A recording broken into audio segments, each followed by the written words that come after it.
It's over, Johnny. It's over! Nothing is over! Nothing! Welcome to Watch Mojo. And today we're counting down our picks for the most outstanding examples of cinematic masculinity. That croc was gonna eat me alive. Oh, I wouldn't hold that against him. Same thought crossed my mind once or twice. Number 20, Jack Burton. Big Trouble in Little China. Like I told my last wife, I says, honey, I never drive faster than I can see. Besides that, it's all in the reflexes. Kurt Russell is an actor that can be counted on to deliver reliably masculine performances while also leaving room for emotional and comedic moments. Big Trouble in Little China is one of those over-the-top 80s movies that throws a lot of things at the wall, with Russell's Jack Burton co-leading the charge. Now from here on, it gets pretty normal. Offices, storerooms, a nice false front.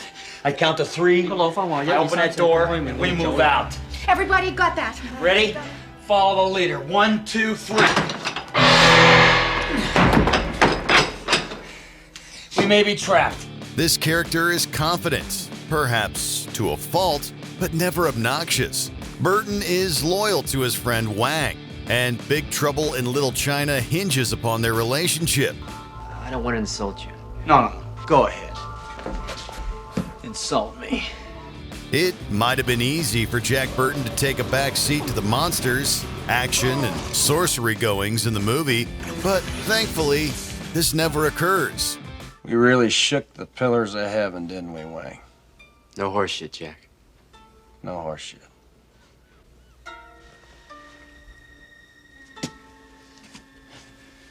Number 19, James Dalton, Roadhouse. I'm telling you straight, it's my way or the highway. So anybody wants to walk, do it now. The 2024 remake of Roadhouse had some big shoes to fill when it came to the casting of James Dalton. Jake Gyllenhaal did a fine job, but who are we kidding? It's Patrick Swayze that will always stand and kick in those aforementioned shoes. Sorry, we're closed. Well, then what are all these people doing here? Drinking and having a good time. Well, that's why we're here. You're too stupid to have a good time. An emotionally centered tough guy that pulls rank on the double deuce.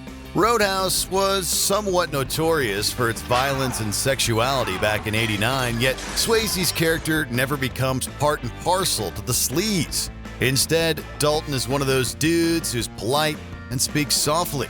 To paraphrase his own words, he's nice until it's time not to be nice. I want you to be nice until it's time to not be nice. And if that includes, well, tearing out a man's throat with his bare hands, then so be it.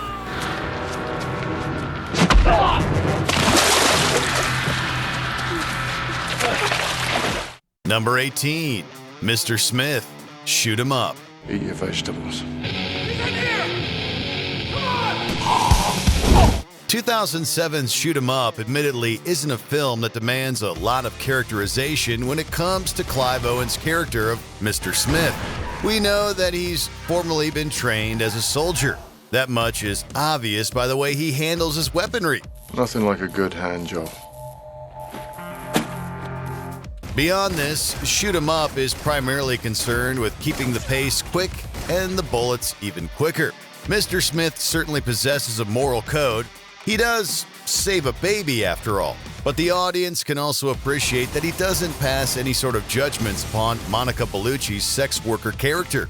I don't even know your real name. Who are you really, Smith? I'm a British nanny, and I'm dangerous.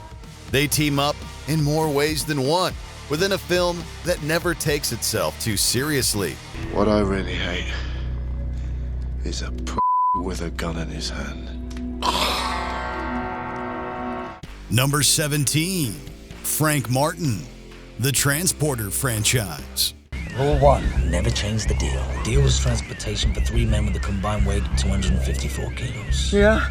or this is a new deal. Jason Statham is a modern action movie icon who has inhabited a lot of different characters over the years, such as Chev Chelios from the Crank series. Some of them possess more depth than others, but probably no one would argue against Frank Martin from The Transporter being one of Statham's best.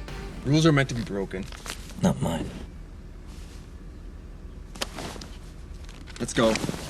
The character's special ops background creates a fun sandbox in which Statham can play, while the franchise's penchant for complicated action set pieces has created an impressive legacy. He tried to kill you. And as far as he knows, he succeeded. Look, I'm going to give you some advice. I don't know what you're into. I don't care what you're into. But whoever wanted you dead thinks you're dead. You have a free pass to start over. Here's the advice. Start over. Less is usually more when it comes to Jason Statham's performances. But Frank Martin and The Transporter sell both steak and sizzle in equal measure. High class, good reputation. I didn't get your name. Rule 2. No names. Of course. Number 16, Ron Burgundy, Anchorman, the legend of Ron Burgundy. We're on in 5, 4. When the clock struck 6, it meant one thing for Ron Burgundy and his news team. Go time. Channel 4 News with 5-time Emmy Award-winning anchor, Ron Burgundy. There's a lot to the archetypal male personality than just muscles and one-liners. Will Ferrell's Ron Burgundy from the Anchorman franchise instead exists in that space from the 1970s where kitsch met cool. By the beard of Zeus. Burgundy is a little chauvinistic, sure, but he also has a sensitive side and plays jazz flute. He's a lounge lizard in a suit, delivering some classy news to his San Diego faithful. Ferrell's performance is satire, but it's 100% on the nose. Discovered by the Germans in 1904, they named it San Diego, which of course in German means a whale's vagina. It's a broad sort of character for a broad decade, one defined by excess and selfishness, albeit in the best possible way. Boy, that escalated quickly. I mean, that really got out of hand fast. Number 15, Tallahassee, the Zombieland franchise. What's your name? Stop. No names. Keeps us from getting too familiar. You almost knocked over your alcohol with your knife. The mentor archetype of movie making can often take many forms. Sometimes it's a wise old sage that imparts some wisdom, while other times it's tough guys like Tallahassee from the Zombieland franchise.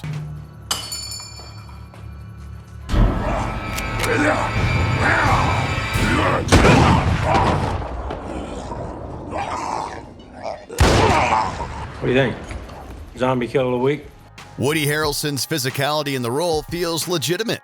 We can totally see how this experienced and no-nonsense character could serve as a teacher for younger protagonists like Columbus. It's a role that can sometimes be thankless, since it often entails some kind of noble sacrifice. We're glad that, instead of this, Tallahassee continues on the journey with the Zombieland sequel. I got it. Okay.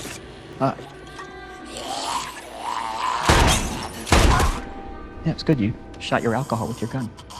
Number 14, Lee, Enter the Dragon. What was that? An exhibition? We need emotional content.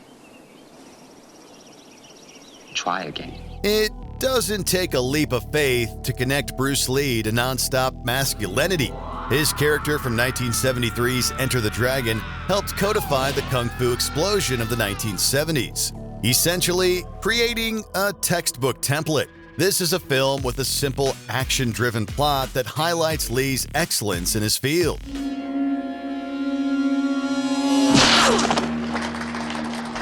The actor is ripped and dangerously cool, portraying a martial arts instructor tasked with infiltrating a private compound. That's all we need to know, since the rest is just gravy.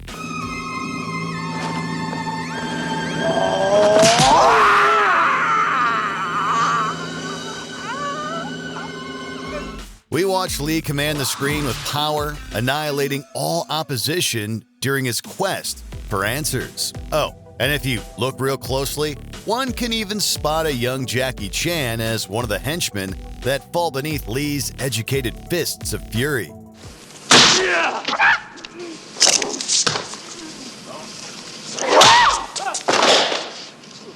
Number 13, John Shaft, the Shaft franchise. He's a complicated man, but no one understands him but his woman. John Shaft. There were few mothers back then and even fewer now that could compare with the coolness of John Shaft. Richard Roundtree's fashion model good looks belied a believable on-screen toughness with his performance of Ernest Tidyman's fictional Private Dick. Well, John, what'd you get?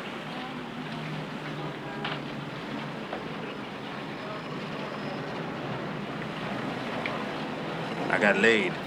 The first movie in the Shaft franchise sets the stage for us, as Roundtree crosses a busy NYC street during heavy traffic. Isaac Hayes' theme song tells us Shaft is bad, but Roundtree's physicality makes us believe it as he helps kick in the door for the 1970s blaxploitation boom.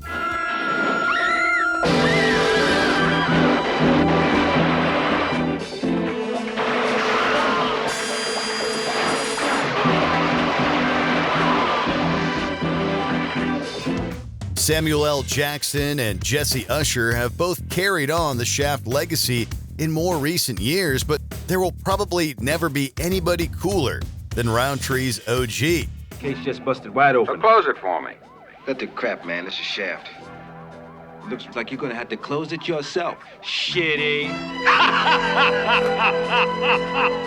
Number 12, Inspector Harold Francis Callahan, the Dirty Harry franchise. You've got to ask yourself one question.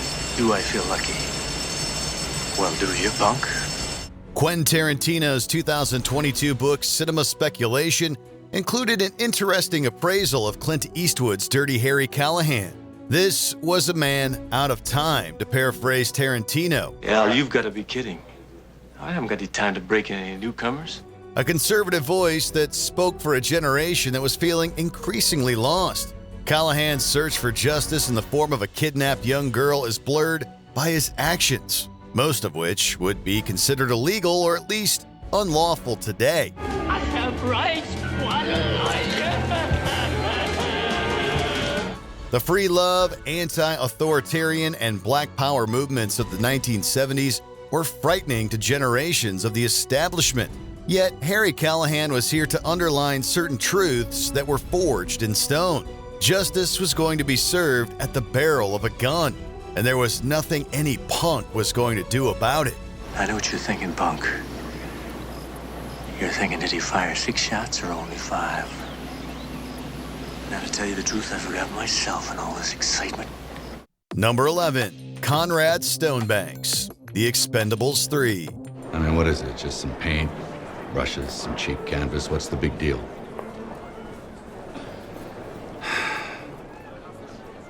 It's shit. What do you want for it? $3 million. Done.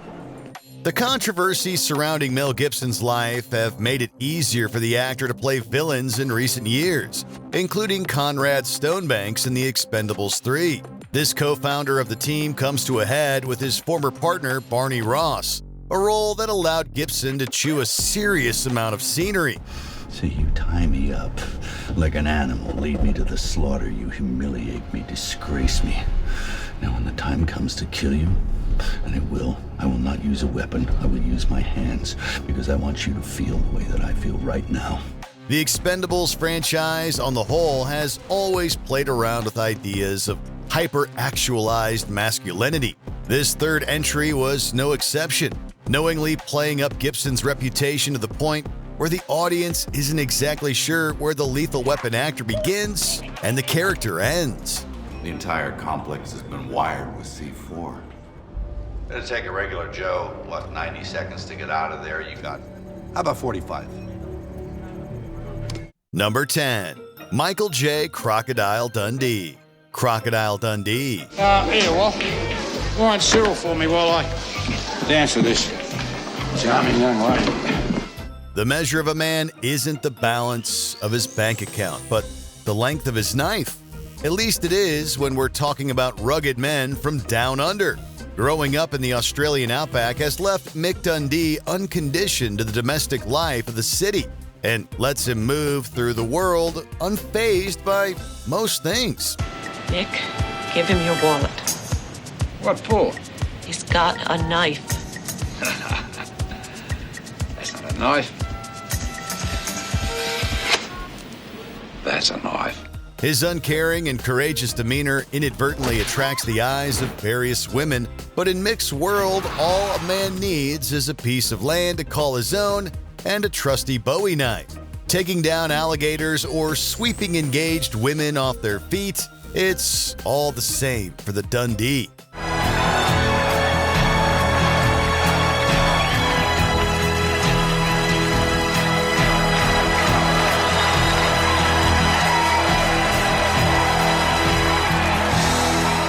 Number 9. Snake Plissken, Escape from New York. I'm at the plane. Nobody else made it, Hauk.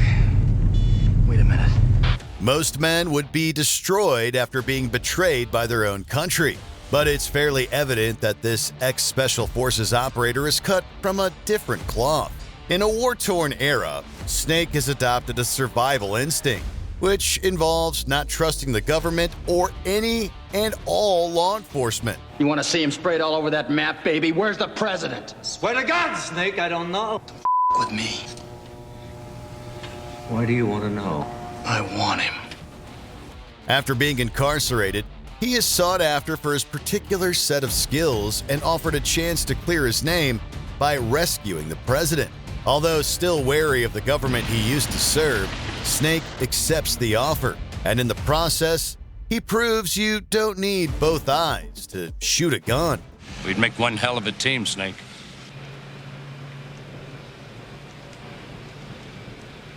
The name's Plissken.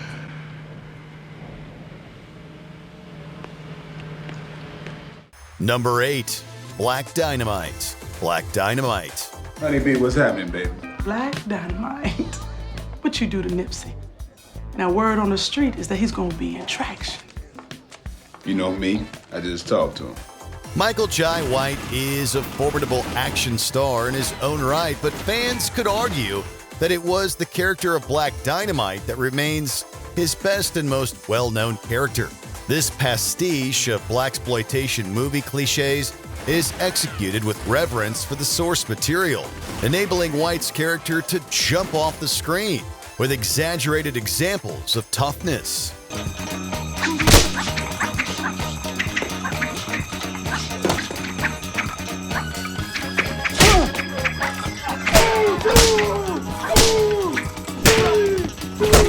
If some of the characters around Black Dynamite feel as if they're too parodic, White playing it relatively straight allows for the audience to dive into the film's world.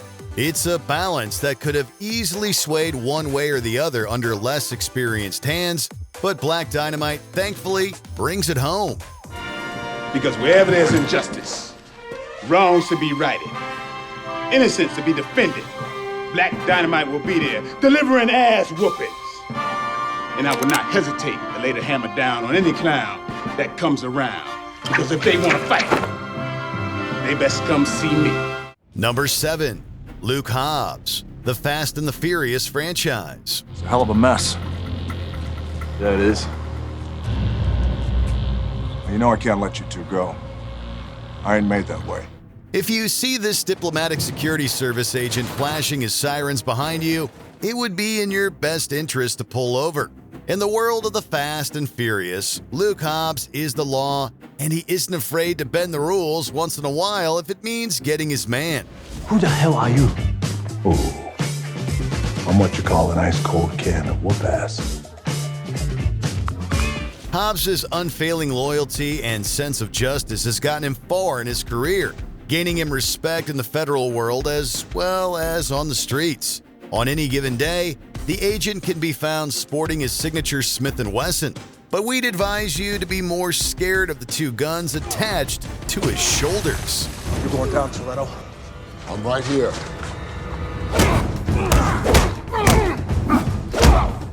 Number 6. Frank Dukes, Bloodsport. Whoa, yeah! The age-old saying of never let the truth get in the way of a good story definitely applies to the case of Frank Dukes. The tall tales and alleged lies from this Canadian fight choreographer served as the basis for the 1988 action classic Bloodsport, starring Jean-Claude Van Damme. I can be strong, alone, on my own. I can be strong. Time has seen Dukes' story become disputed by multiple reputable sources, but there's no denying the righteous machismo of Van Damme's oiled-up Kumite fighting champion. Bloodsport was one of the movies that helped make Van Damme a household name in the 80s and 90s, and it's a performance that's still impressive today, unlike the real Dukes' military and combat history.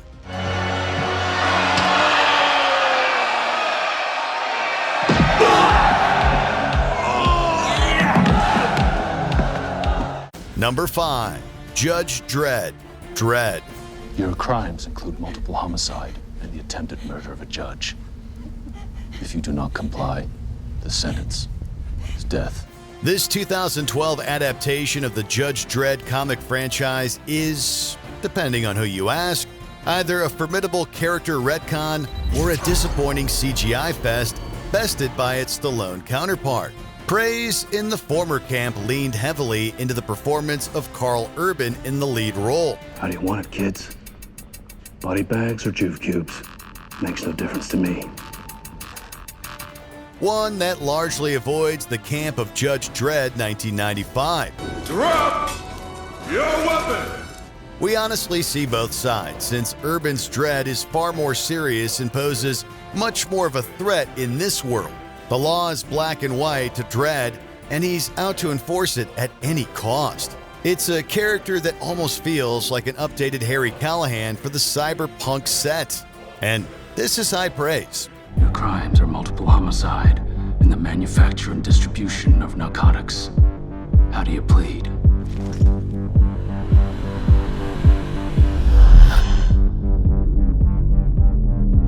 Defense noted. Number 4. Major Alan Dutch Schaefer, Predator.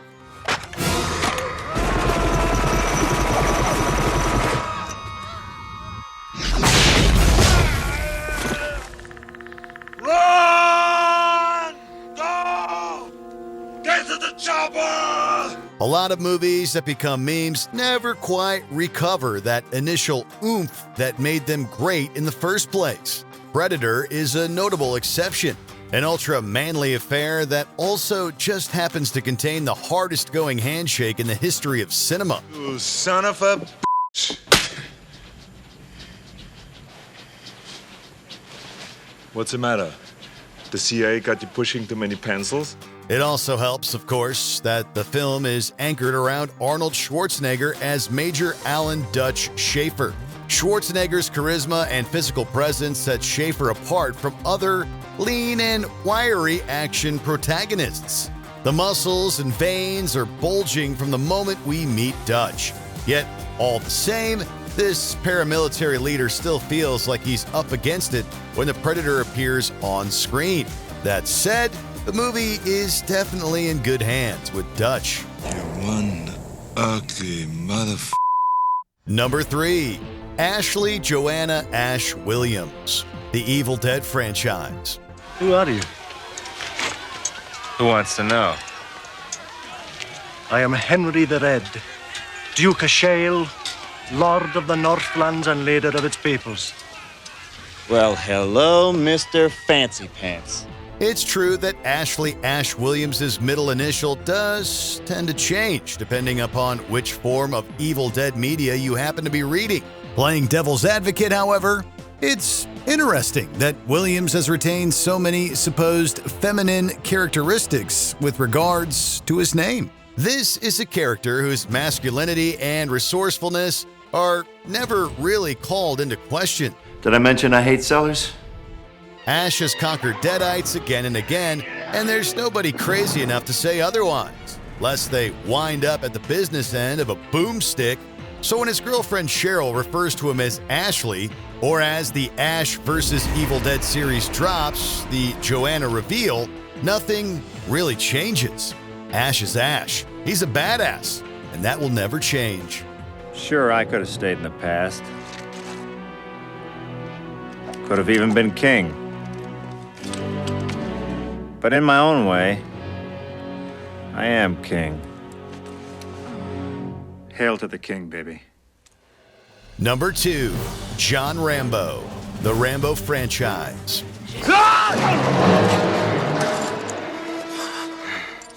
I could have killed them all.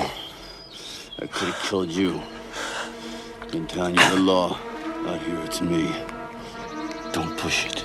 Movie franchises tend to play fast and loose when it comes to lore and mythology, often inventing or doling certain types of characters over multiple movies. The John Rambo character portrayed by Sylvester Stallone in 1982's First Blood couldn't feel further apart from the one in 2019's Last Blood. You are not in the war anymore. Only in your head. This Vietnam veteran arrives on screen with a lot of psychological baggage from his wartime service. A scrapped alternate ending for First Blood even saw the character committing an act of self-destruction at its climax. This mission is over, Rambo. Do you understand me? This mission is over! Contrast this with the bad guy annihilating John Rambo from the film's sequels, and the parodic send-up from Hot Shots Part 2 just sort of makes sense, really.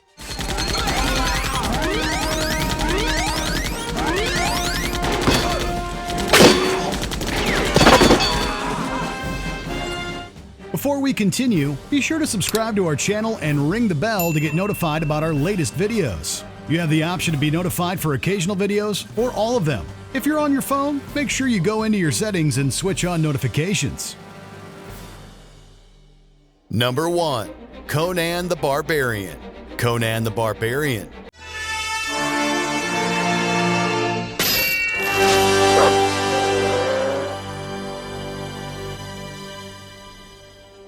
If you're going to survive a vicious world full of mystical beings and evil magic, you better be as hardcore as Arnold Schwarzenegger.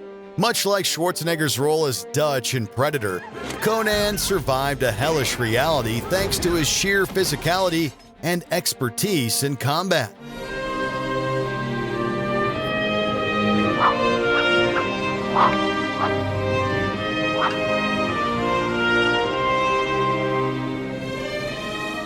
Having been enslaved for the better half of his life and trained as a gladiator, Conan uses his freedom to seek vengeance against Thulsa Doom and his band of warriors. Fearless in his conquest, the barbarian earns his revenge by the end of the film and goes on to live out the rest of his life as a legend.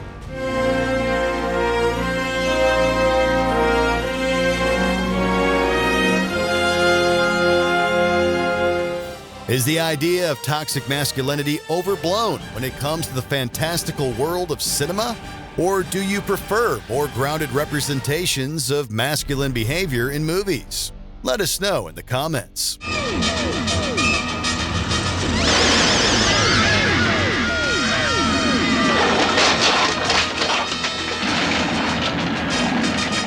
Did you enjoy this video? Check out these other clips from WatchMojo, and be sure to subscribe and ring the bell to be notified about our latest videos.